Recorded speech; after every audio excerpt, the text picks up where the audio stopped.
이 시간 우리에게 주신 하나님의 말씀은 구약성경 출애굽기 24장 17절과 18절의 말씀입니다. 출애굽기 24장 17절과 18절의 말씀입니다.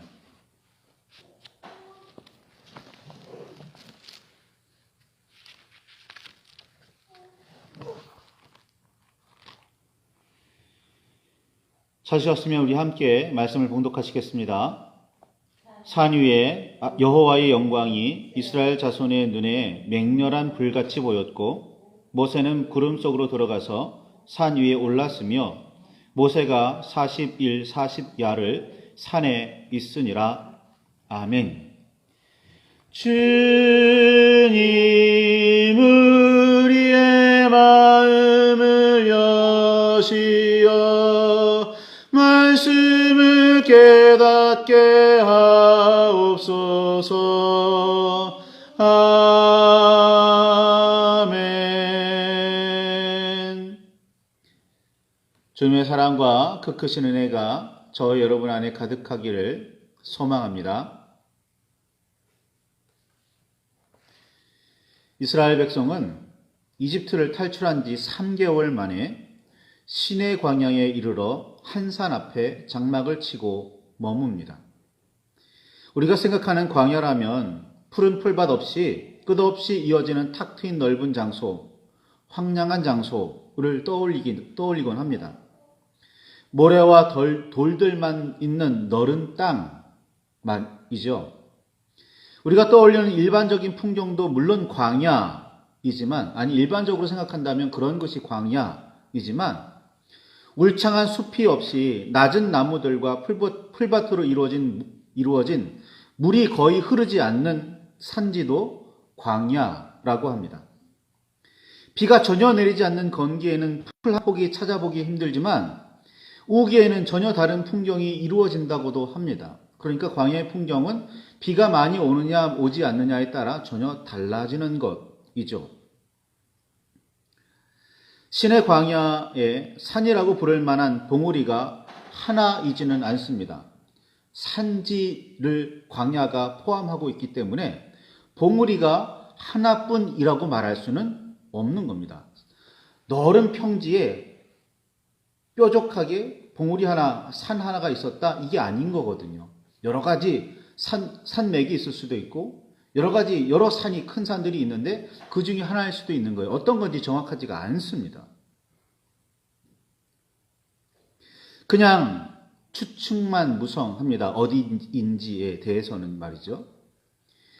이집트 전국에 10번의 이적이 베풀어지고 홍해가 갈라짐으로 극적으로 탈출한 이스라엘 백성은 구름기둥과 불기둥이 길을 인도하는 대로 만나와 메추라기를 먹고 때로는 바위에서 터뜨려 주시는 물을 마시며 3개월 만에 이르렀다는 사실이 중요하고, 그 시내 광야의 어느 한 산에서 하나님께서 말씀하신 십계명을 비롯한 율법을 받았다는 사실이 중요합니다. 이스라엘 백성은 그 엄청난 이적들을 직접 겪었고 그 속에서 자신들을 보호하시고 구원하시는, 인도하시는 하나님의 역사를 빠짐없이 눈으로 보았습니다. 과학적이고 합리적이며 이성적인 방법으로 설명할 수 없는 일들이, 다시 말해 구름기둥, 불기둥, 만나, 메추라기, 바위에서 터지는 샘물 등등 놀라운 일들을 매일 매 순간 눈으로 보고 몸으로 경험하는 중이었습니다. 3개월 전에 있었던 놀라운 이적들뿐 아니라 당장에도 베풀어 주시는 은혜와 기적 속에서 살아가는 중이었고, 이런 와중에 시내 광야의 한 산에서 이스라엘 백성은 하나님을 만납니다. 하나님께서는 산 위에서 모세를 부르시면서 출애굽기 19장 9절에 이렇게 말씀하시죠. 내가 빽빽한 구름 가운데서 내게 임함은 내가 너와 말하는 것을 백성들이 듣게 하며 또한 너를 영영히 믿게 하려 함이라 라고 하나님께서 말씀하십니다. 이스라엘은 빽빽한 구름을 보았으며 하나님의 임재를 눈으로 보았고 구름 속에서 흘러나오는 소리를 들으며 하나님의 음성을 들었습니다. 이를 모세는 알아들을 수 있는 소리와 대화가 통하는 분명한 말씀으로 들었지만 백성은 우레와 번개와 커다란 나팔 소리로 들었다는 차이는 있습니다. 그러나 하나님의 음성을 백성들이 직접 들었다는 사실은 변함이 없습니다. 알아들었든지 못 알아들었든지 하나님의 음성을 직접 자신들의 귀로 이스라엘 백성은 들었습니다. 어디에서? 신의 광야의 어느 한 산에서, 흔히 신의 산이라고 말하는 그곳에서 말입니다. 출애굽기 19장 16절과 20장 18절을 보면 이스라엘 백성들이 귀로 직접 들었다는 사실을 변명할 수 없는 사실이라는 사실을 알 수가 있습니다.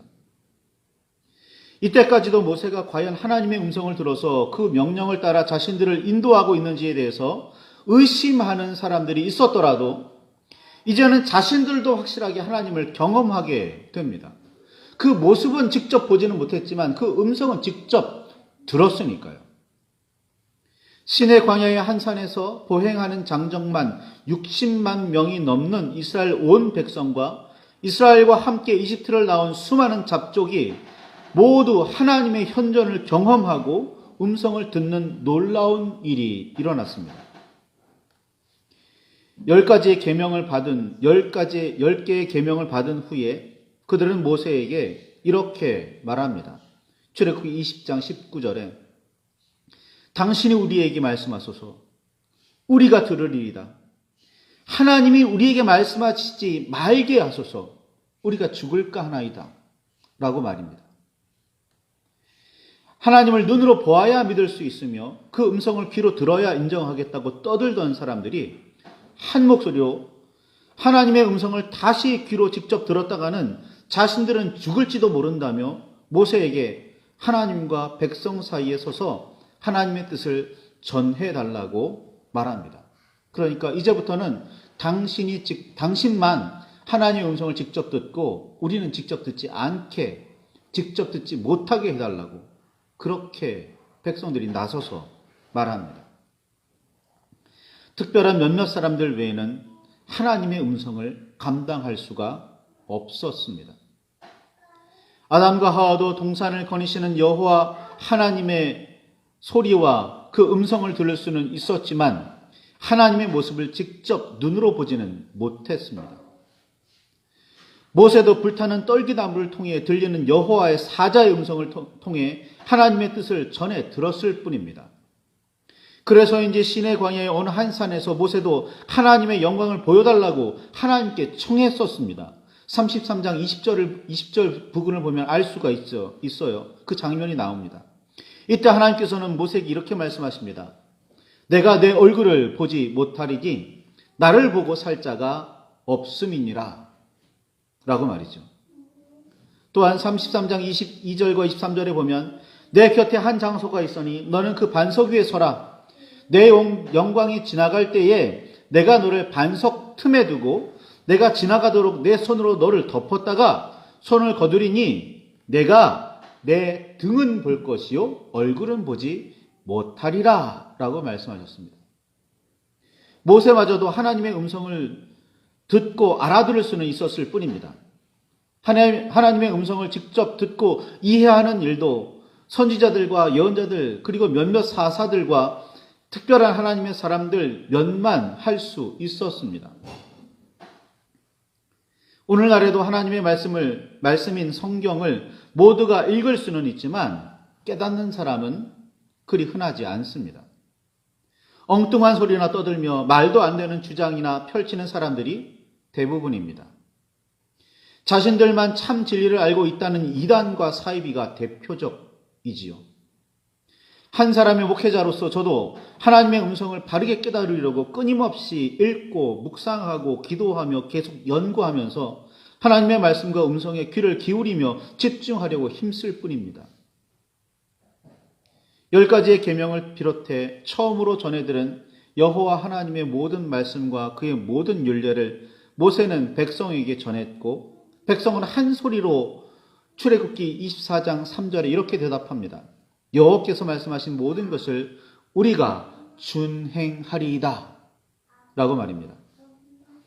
모세는 여호와의 모든 말씀을 밤새 기록한 후에 제단을 쌓고 여호와께 제사를 드리게 하고서는 다시 한번 기록한 언약서를 백성 앞에서 낭독하여 듣게 했고, 백성은 또 한 번 23장 7절에 여호와의 모든 말씀을 우리가 준행하리이다 라고 다짐합니다.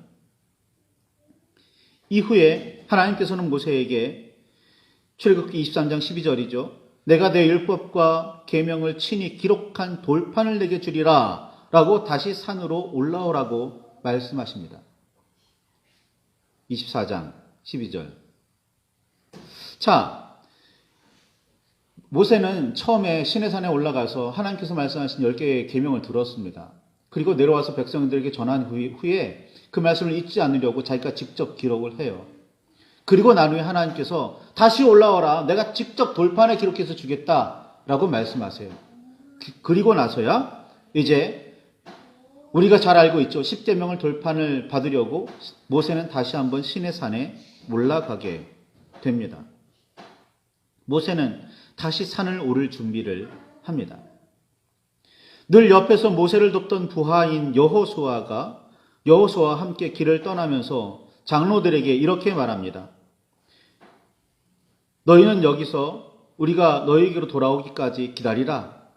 아론과 훌이 너희와 함께 하리니 무릇 일이 있는 자는 그들에게로 나아갈지니라 라고 모세가 당부합니다. 그렇게 모세는 하나님께서 직접 써주시는 10계명 돌판을 받으러 다시 산에 오릅니다. 모세가 산에 오르자 구름이 산을 가렸고 여호와의 영광이 시내산 위에 머무릅니다.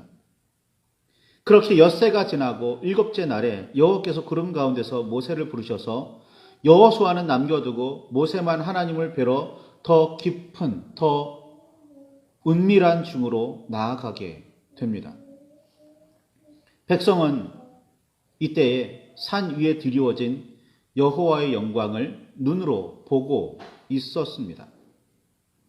산 위에 드러진 여호와의 영광을 성경은 빽빽한 구름 혹은 그냥 구름이라고 말했지만 백성의 눈에는 맹렬한 불같이 보였다고 기록되어 있습니다.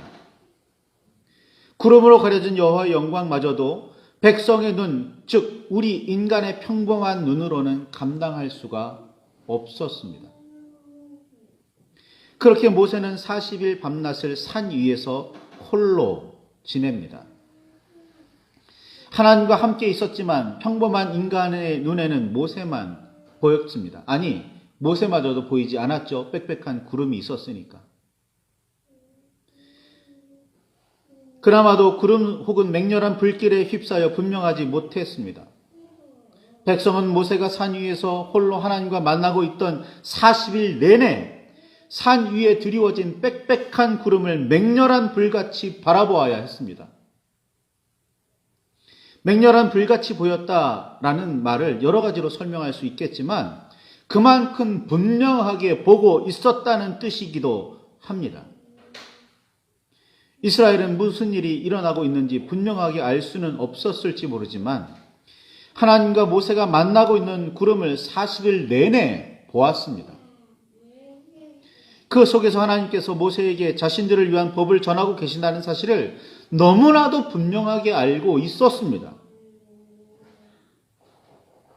하나님의 놀라운 이적을 경험한 지 이제 막 3개월이 되었습니다. 늘 구름기둥과 불기둥을 보고 있었고 아침 저녁으로 만나와 메추라기를 먹었습니다. 여전히 하나님의 기적은 계속되고 있었고 이로 인해 물을 마실 수 있었습니다. 그렇죠. 쓴 물이 단물이 되기도 하고 바위에서 물이 터지기도 했으니까요. 당장에도 산 위에 맹렬한 불같이 보이는 빽빽한 구름을 이스라엘은 보고 있었습니다. 그 구름 속에서 하나님께서 그곳에 계심을 너무나 분명하게 알 수 있었고 그곳에서 하나님과 모세가 대면하고 있다는 사실도 알고 있었습니다. 이스라엘 백성의 믿음과 확신이 가장 분명했어야 하는 때 바로 이때입니다. 이런 일이 오늘 우리의 눈앞에서 펼쳐진다면 우리의 믿음도 더없이 확실해지리라 생각하십니까? 우리는 종종 하나님을 우리의 눈으로 보여달라고, 음성을 우리의 귀에 들려달라고 기도하곤 합니다. 저도 어린 시절 한때 그렇게 하나님께 매달렸었습니다. 그렇게 하나님의 모습이 우리의 눈에 보여지고 음성이 우리의 귀에 들려지면 우리의 믿음이 더없이 든든해질까요? 모세가 하나님과 산 위에 있는 40일 동안 이스라엘 백성의 믿음은 더욱 분명해졌을까요? 여호와의 영광이 그 어느 때보다 분명하게 드러나고 있던 그 40일 동안 말입니다. 사실 모세가 산 위에 올라가면서 자신이 얼마 동안 산 위에 머무르게 될지에 대해 백성에게 말하지 않았습니다. 얼마나 걸릴지 말해주지 않았습니다. 사실 모세도 알지 못했습니다. 하나님과 함께 있는 순간에 굳이 시간의 길을 따지는 습성이 오히려 이상해 보입니다. 쉬운 예로 사랑하는 사람과 함께하는 시간의 길이를 굳이 따지는 사람은 없습니다. 헤어짐이 아쉬울 뿐이고 어떻게든 더 오래 함께 있으려고 말도 안 되는 이유를 만들거나 핑계를 대기 일수입니다. 내가 너를 바래다 줄 테니까 너희 집 앞으로 가자라고 해놓고 또 반대의 일들이 일어나는 일들이 연애하는 사람들에게는 수없이 반복되지요. 그러니 모세도 얼마나 오래 하나님과 산 위에 함께 머물게 될지 별로 중요하게 생각하지 않았을 수도 있습니다. 그런데 백성은 달랐습니다.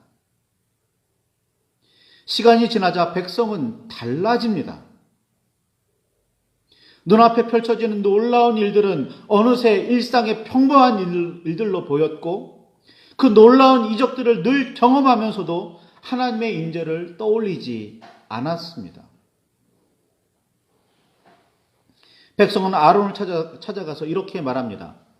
앞으로 읽게 될 출애굽기 32장 1절에 보면 일어나라 우리를 인도할 신을 만들라. 이 모세 곧 우리를 애굽 땅에서 인도하여 낸 사람은 어찌 되었는지 알지 못함이니라 라고 아론을 몰아세웁니다. 팬데믹 상황에서 일상의 회복이 중요하다고 떠들고는 있지만 그 평범한 일상이 회복되고 어느 정도 시간이 지나면 일상의 소중함에 대해서 생각하는 사람은 제가 확신하건대 사라질 겁니다.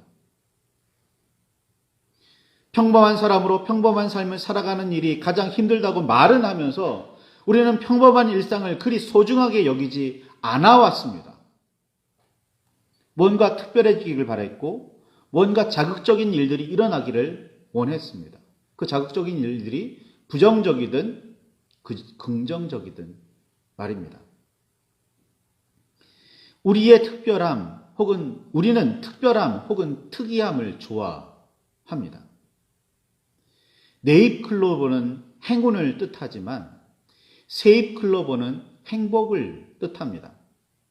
흔히 말하듯이 우리는 행운을 찾기 위해서 행복을 짓밟습니다. 그게 우리가 일상을 살아가는 방법이었습니다. 지금이라고 혹은 팬데믹이 끝난 상황이라고 달라지겠습니까? 어떻게 생각하십니까? 모세는 산 위에 올라가면서 뒷일을 아론과 훌에게 맡기고 떠났습니다.